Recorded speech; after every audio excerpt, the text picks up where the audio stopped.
I may be showing my age here, but so be it. When I was a child, there were reruns of a TV show called Lamb Chops Play Along, and its show's theme song had lyrics that started with "This is the song that never ends." It goes on and on, my friends.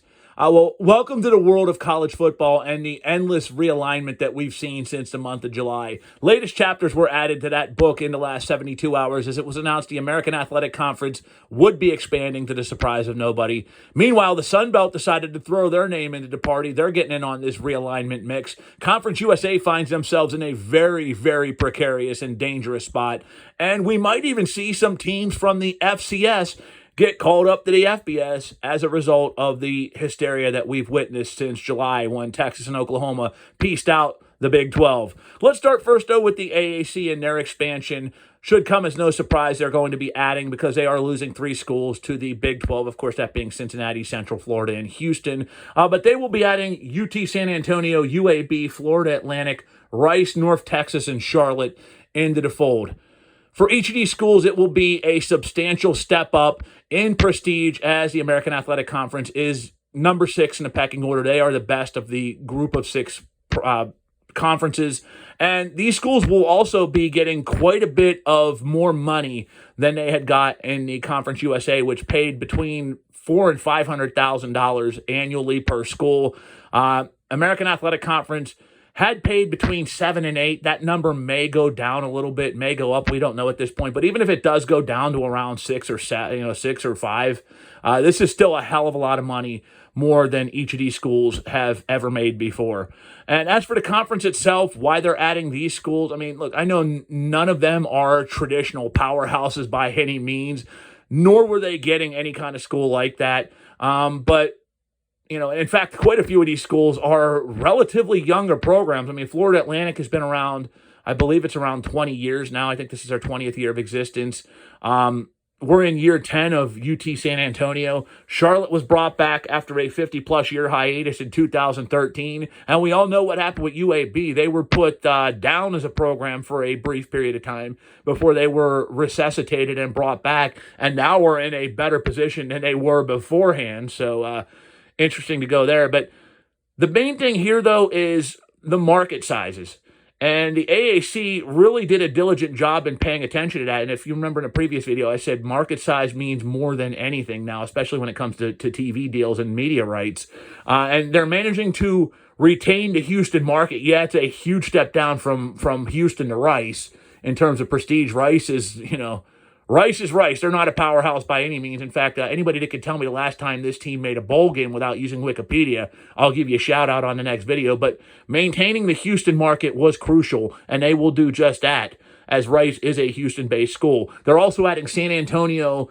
Miami will replace Orlando. I think that's a pretty big upgrade. You got the Dallas market, you've got Birmingham, there's just a lot of moving parts there, and they're going to be bringing in a lot of schools that play in big media markets. I mean, San Antonio, Austin, that's a pretty substantial one they're adding into the fold.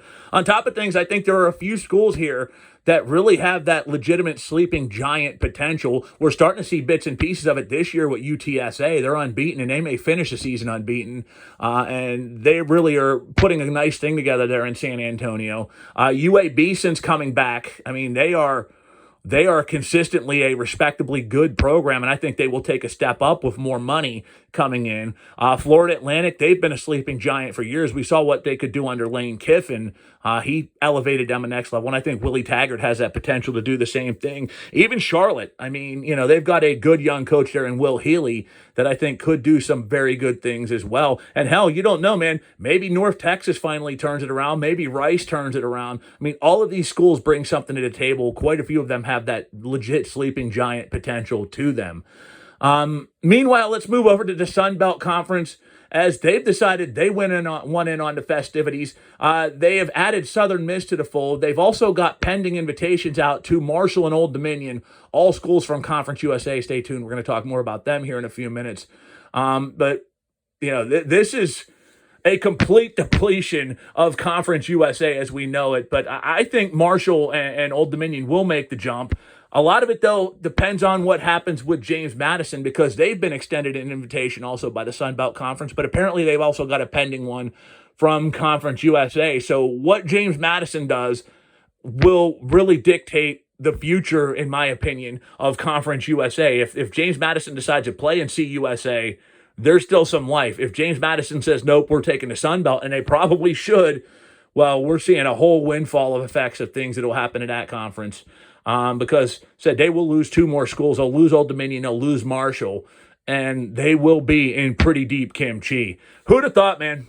An FCS school could dictate the future of two different conferences. Crazy. And I know James Madison has been a traditional powerhouse in the FCS. I think they'll do good things in the FBS when they make the move up. As for Conference USA, as I stated before, a lot of their future could depend upon what happens with James Madison and the decision they make. But what we do know from here is they've also extended invitations to Tarleton State, New Mexico State, and Sam Houston State, a couple of FCS schools in the mix there, and New Mexico State that's sort of been on an island of their own. So this is craziness and insanity, and we're just getting started, guys. I mean, I don't think the Big 12's done expanding, as I mentioned earlier. I think they're going to throw, very realistically, we'll throw an offer to either Memphis or SMU or both, along with Boise State. So they're not done expanding, which means if the AAC gets poached again and loses one or two more schools, they're going to be back into the mix. In terms of FCS schools, I don't think you're done seeing them get the call up. I mean, when are we going to get North Dakota State that's going to get their justified call? I think if you see expansion like this and you're seeing FCS schools get called up, you'd be really not doing due diligence if you don't throw a bone to perhaps the biggest powerhouse in FCS today. And believe me, they would support an FCS school in South Dakota, North Dakota, anywhere. They would support that team in the Dakotas. They already support them now. But imagine when they're playing in bigger profile games, get to go in bowl games, in the FBS. They would win. I think Delaware, I think Villanova also could get looks, maybe Lehigh. I mean, it's just an endless cycle in college football that is not going to end anytime soon. If nothing else, it's been exciting, man. And who'd have thought the decision of Texas and Oklahoma, two schools deciding to leave their conference for the SEC, would have such a massive domino effect.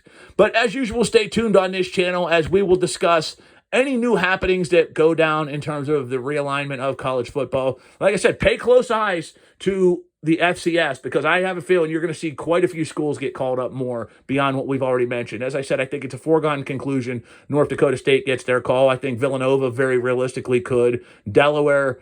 There are many, many others to just keep a close eye on that could get bumped up. Anyway, guys, that'll wrap things up, and thank you for tuning in. I will talk to you soon.